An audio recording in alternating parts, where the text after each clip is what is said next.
ప్రియ దేవుని బిడ్డలారా, బైబిల్ చదవటం వినటం వల్ల మనలో విశ్వాసం పెరుగుతుంది. మన మార్గానికి త్రోవ చూపుతుంది. సమస్త జనులను శిష్యులనుగా చేయుడి మత్తయి 28:19 వచనంలో దేవుని వాక్యం తెలియచేస్తోంది.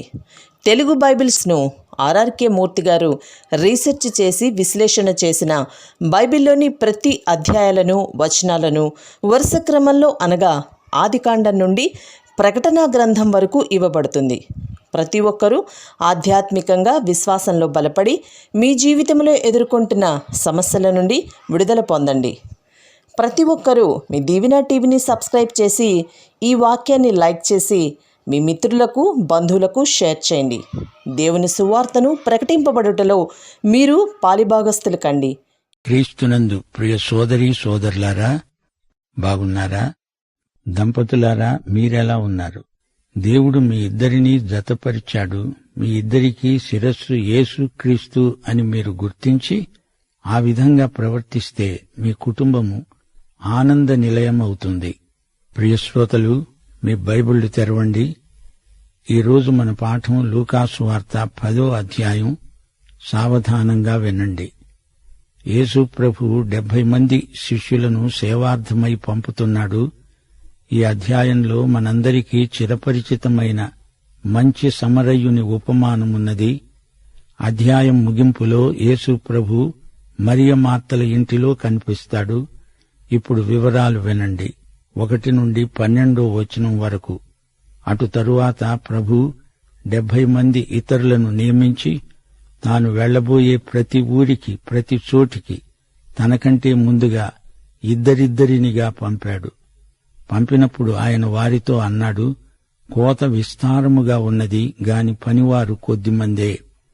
కాబట్టి కోత యజమానిని తన కోతకు పనివారిని పంపమని వేడుకొనండి. మీరు వెళ్ళండి. ఇదిగో, తోడేళ్ల మధ్యకు గొర్రె పిల్లలను పంపినట్లు నేను మిమ్ములను పంపుతున్నాను. మీరు సంచినైనా జాలెనైనా చెప్పులనైనా తీసుకుని పోవద్దు. తోవలో ఎవరినీ కుశల ప్రశ్నలు అడగవద్దు.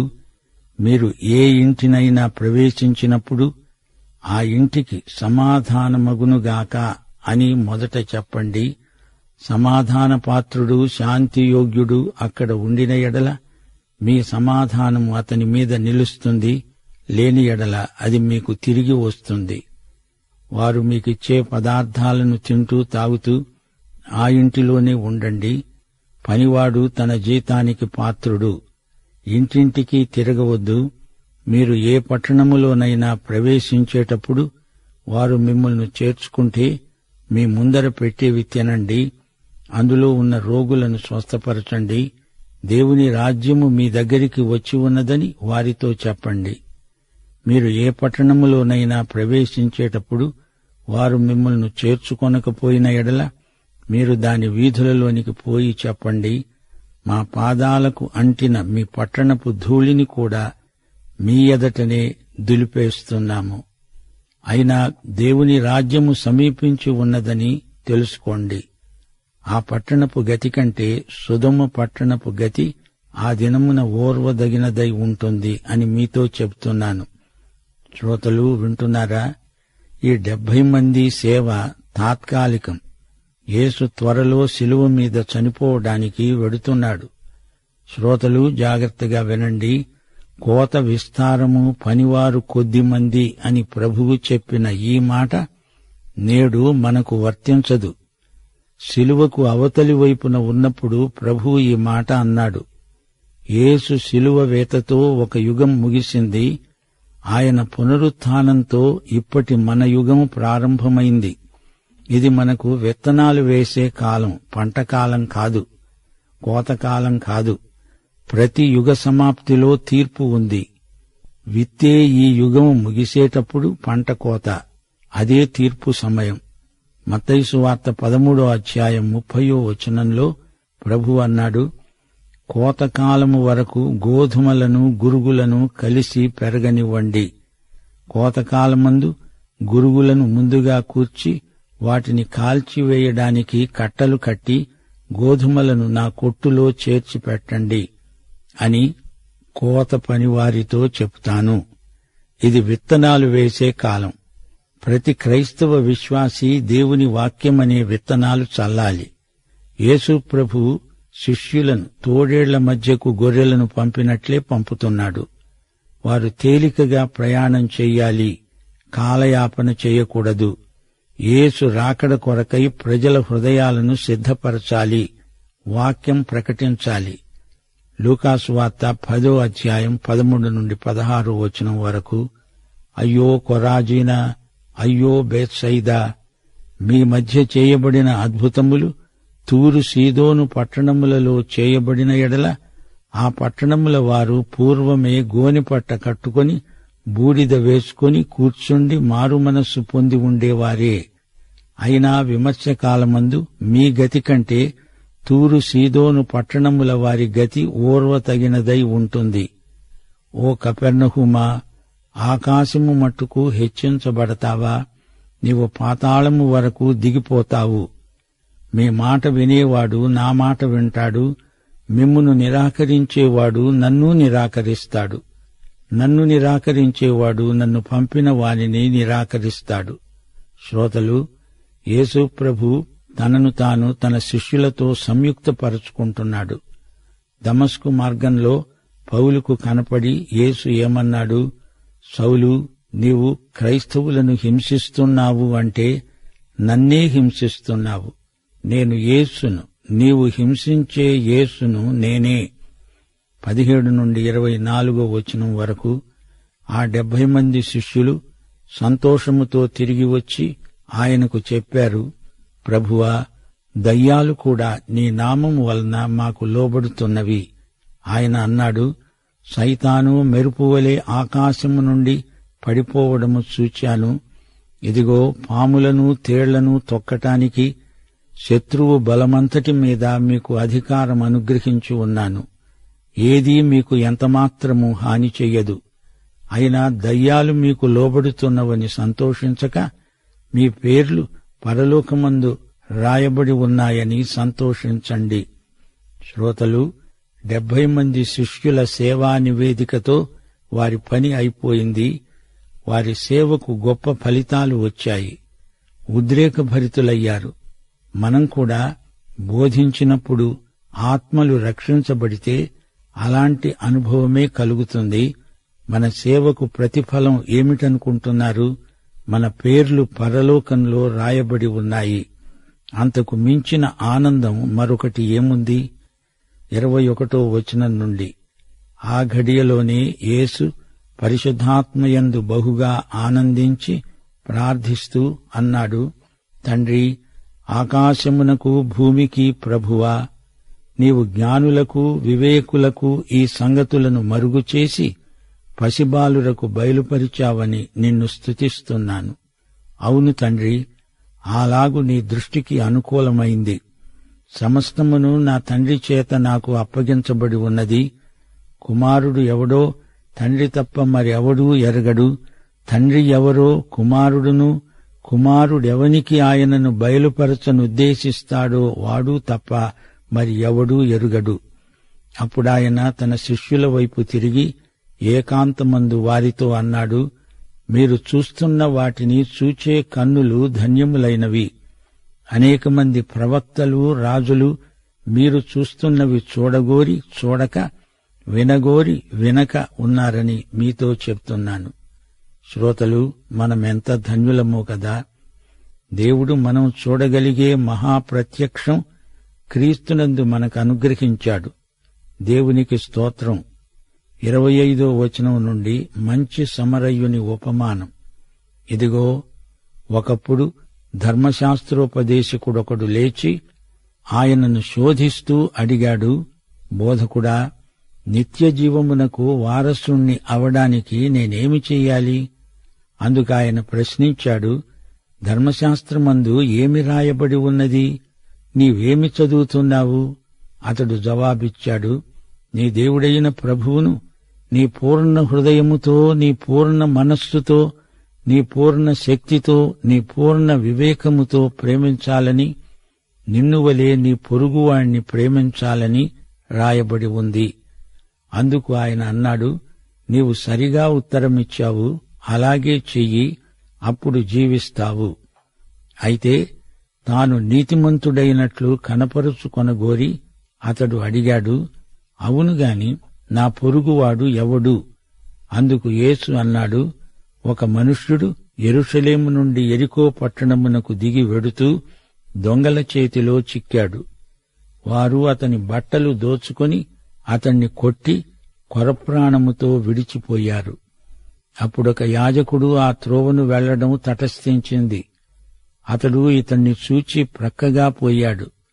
అలాగుననే లేవీయుడొకడు వచ్చి ప్రక్కగా వెళ్లిపోయాడు.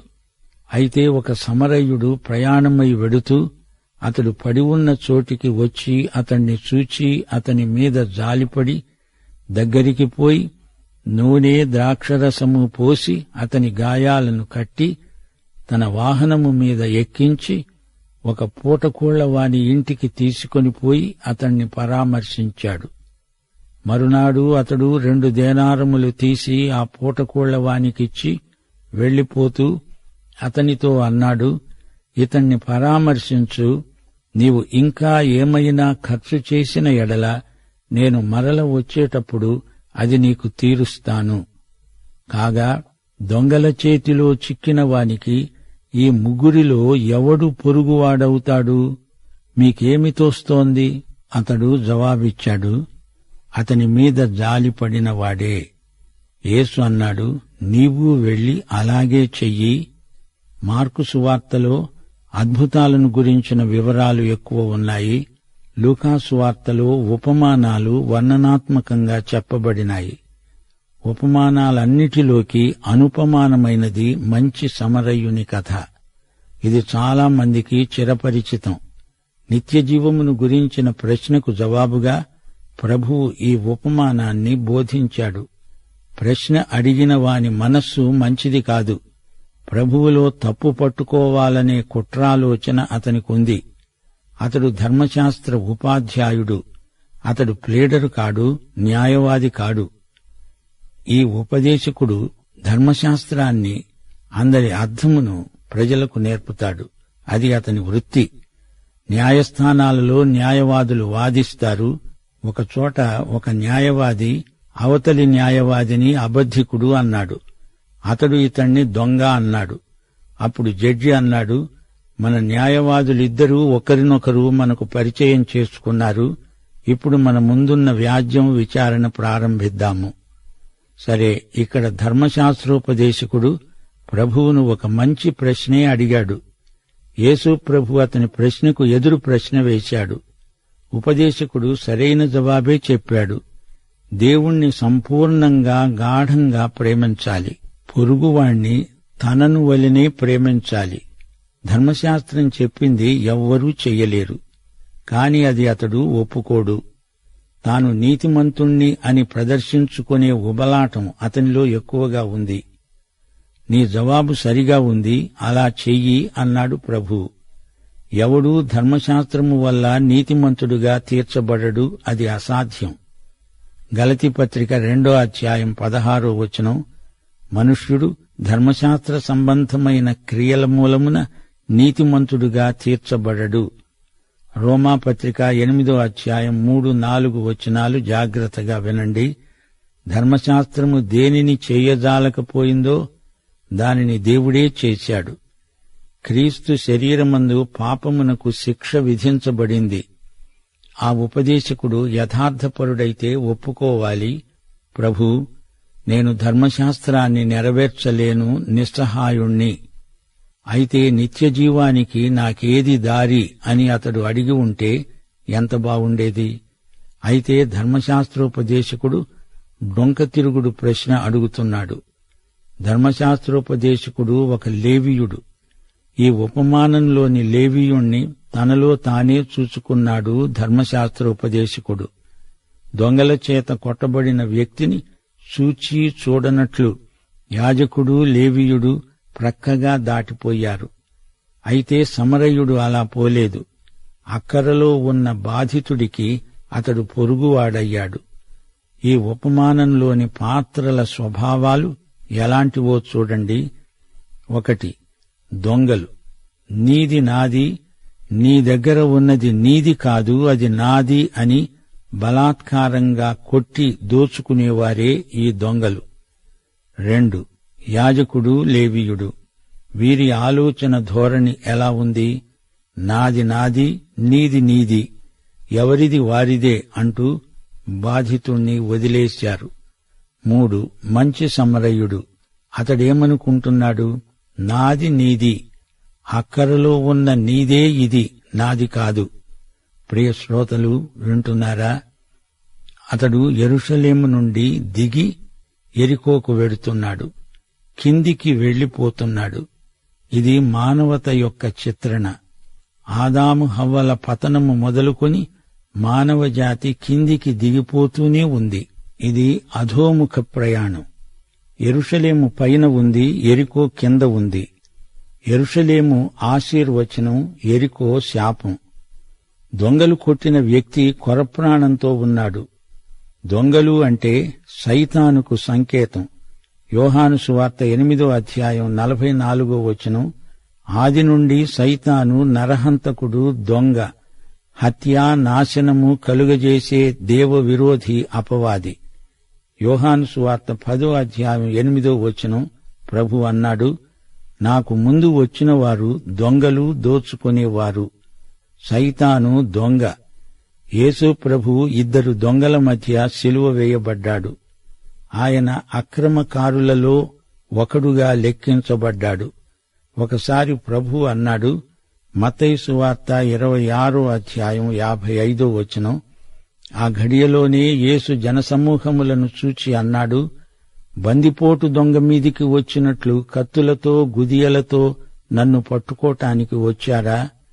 నేను అనుదినము దేవాలయములో కూర్చుండి బోధిస్తున్నప్పుడు మీరు నన్ను పట్టుకోలేదే. యాజకుడు అక్కరలో ఉన్న వ్యక్తికి ముఖం తప్పించాడు. మతం మనిషిని రక్షించలేదు, మతాచారాలు మనిషిని బ్రతికించలేవు. మరో రహస్యం ఇందులో ఉంది. అంతకు ముందే అతడు దోచుకోబడినవాడు. అతని దగ్గర యాజకునికి ఏం దొరుకుతుంది? అందుకే అతడు చూచి చూడకుండా ప్రక్కగా తొలగిపోయాడు. లేవీయుడు కూడా చూచి చూడనట్లు దాటుకొని పోయాడు. యాజకుడి ఆచారకాండ, లేవీయుడి న్యాయశాస్త్ర పాండిత్యము, ఇవేవీ అక్కరలో ఉన్న మనిషికి, కొరప్రాణంతో ఉన్న దౌర్భాగ్యునికి ఏమాత్రమూ సాయం చెయ్యజాలవు అని రుజువైంది. యేసు మతప్రమేయం లేని దేవుడు, జాతి మత కుల భేదాలెరుగని దేవుడు. యూదుడని, సమరయుడని, దేశీయుడని, అన్యుడని ఎలాంటి భేదము చూపని వార్త యేసుక్రీస్తు రక్షణ సువార్త. మానవుల విభిన్న సంస్కృతి సభ్యతలను అధిగమించిన విమోచన సువార్త. మతం ఒకే జాతివారైనా సాయం చెయ్యదు. యాజకుడు, లేవీయుడు యూదులు, బాధితుడు యూదుడు, కాని అతనికి సాయం చేసినవాడు సమరయుడు. దెబ్బతిన్నవాడు తన పొరుగువాడు ఎవడో చెప్పాలి. అక్కరలో ఉన్నవానికి సాయపడినవాడే అతని పొరుగువాడు. నీ ఇంటి ప్రక్కనే ఉన్నంత మాత్రాన అతడు నీ పొరుగువాడు కాడు. పాపముల చేత, అపరాధముల చేత చచ్చిన మానవుణ్ణి బ్రతికించి విమోచించిన యేసుక్రీస్తే మంచి సమరయుని కంటే మంచివాడు. ప్రియశ్రోత, నీ స్థితి ఎలా ఉంది? దేవుడు నీ పొరుగువాడు. యేసుక్రీస్తు నీ పొరుగువాడు. నిన్ను స్వస్థపరుస్తాడు, నిన్ను బ్రతికిస్తాడు, నిన్ను మంచి సహవాసంలో చేర్పిస్తాడు. తాను తిరిగి వచ్చే వరకు నీకు అన్ని సదుపాయాలు చేస్తాడు. యేసును మించిన పొరుగువాడు ఎవడున్నాడు? ప్రియశ్రోత, ఇదే మంచి సమరయుని సందేశం. 38వ వచనం నుండి, అంతట వారు ప్రయాణమై వెడుతూ ఉండగా ఆయన ఒక గ్రామములో ప్రవేశించాడు. మార్తా అనే ఒక స్త్రీ ఆయనను తన ఇంట చేర్చుకున్నది. ఆమెకు మరియ అనే సహోదరి ఉంది. ఈమె యేసు పాదముల వద్ద కూర్చుండి ఆయన బోధ వింటూ ఉన్నది. మార్త విస్తారమైన పని పెట్టుకొనడము చేత తొందరపడి ఆయన వద్దకు వచ్చి అన్నది, ప్రభువా, నేను ఒంటరిగా పనిచేయడానికి నా సహోదరి నన్ను విడిచిపెట్టినందున నీకు చింత లేదా? నాకు సహాయము చేయమని ఆమెతో చెప్పు. అందుకు ప్రభు అన్నాడు, మార్తా, మార్తా, నీవు అనేకమైన పనులను గూర్చి విచారణ కలిగి తొందరపడుతున్నావు, గాని అవసరమైనది ఒక్కటే. మరియ ఉత్తమమైన దానిని ఏర్పరచుకున్నది, అది ఆమె వద్ద నుండి తీసివేయబడదు. ప్రియశ్రోత, నీవు ఉత్తమమైనది ఏదో ఏర్పరచుకున్నావా? యేసు, ఆయన వాక్యము మనకుంటే చాలు. ఇదే నీ జీవిత తీర్మానమై ఉండాలి. మార్త కూడా ప్రభువును ఎంతో ప్రేమించింది. ఆయన కోసం భోజనం సిద్ధం చెయ్యాలి. అవి ఇవి ఎన్నెన్నో చిల్లర పనులను కల్పించుకొని నానా హైరానా పడిపోతోంది. తీరా యేసు దగ్గరికి వచ్చి మరియ మీద ఫిర్యాదు చేసింది. ప్రభు కోప్పడలేదు. మార్తా, అవన్నీ ఎందుకు పెట్టుకున్నావు? అది నీ ఆరోగ్యానికి మంచిది కాదు. మరియలాగా నీవు వచ్చి కూర్చో, ఎవరొద్దన్నారు? నీవు చేసే పని కంటే నీవు నాకు ముఖ్యం, సహవాసం ముఖ్యం అంటూ ప్రభు ఆమెకు అవసరమైన వాక్యౌషధం ప్రసాదించాడు. ప్రియశ్రోత, నీ ఆరోగ్యం ఎలా ఉంది? ప్రశాంత చిత్తంతో ప్రభువు పాదాల చెంత కూర్చుండి ఆయన హితవాక్యం విను. సోదరీ, సోదరుడా, వాక్యాన్ని నెమరు వేసుకోవడం అభ్యాసం చెయ్యాలి. నీ పనులన్నీ హాయిగా అప్పుడే చేసుకోగలుగుతావు. వాక్యాన్ని మనము ఎంతో శ్రద్ధగా వినాలి. పని తొందరతో రక్తపోటు వ్యాధికి గురయ్యేవారు చాలామంది ఉన్నారు. ఆయన నోటి మాట నీ సర్వ శరీరానికి ఆరోగ్యం. ఈ పాఠంలో 2 ప్రాముఖ్యమైన సత్యాలు మీ దృష్టికి తెస్తాము. సమరయులకు యూదులకు మధ్య ప్రబలమైన జాతి వైషమ్యమున్నది. అయితే యేసు తన సేవారంభంలోనే ఒక సమరయురాలికి సువార్త ప్రకటించి ఆమెను రక్షించాడు. ఈ విధంగా సమరయుల పట్ల తన ప్రేమను వెల్లడించాడు. మానవుని విలువను గుర్తించలేని మతమెందుకు? సమరయునిలోని సానుభూతి, కనికరం ఉన్నత స్థాయికి చెందినవి. మానవీయ సంస్కృతి అంటే ఇదే. మామూలు పరిస్థితుల్లో అయితే ఆ యూదుడు ఈ సమరయుడితో అసలు మాట్లాడతాడా? ఈ అడ్డుగోడలను పడగొట్టడానికే యేసుక్రీస్తు ఈ లోకానికి వచ్చాడు. మత్తయి సువార్త 27వ అధ్యాయం 32వ వచనంలో కురేనీయుడైన సీమోను శిలువ మోస్తూ యేసును వెంబడించాడు.